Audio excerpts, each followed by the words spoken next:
তোর মা কোথায় গেল রে? বাবা তুমি কখন এলে? আর দরজা খুলে রেখেছিস কেন? আমি তো অনেকক্ষণ এসেছি।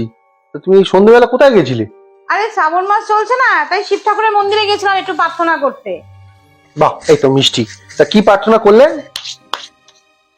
প্রার্থনা করিনি, শুধু শিব ঠাকুরের পুজো করে দর্শন করে চলে এসেছি। যা, ওদিকে চলে গেল। আরে প্রার্থনা করলে না কেন? আমি প্রার্থনা করতে গিয়েছিলাম যে আমার বরের সব দুঃখ কষ্ট দূর করে দাও, কিন্তু ভালো আমার বর তো বিবাহিত, শিব ঠাকুরকে না অত চাপে ফেলে লাভ নেই।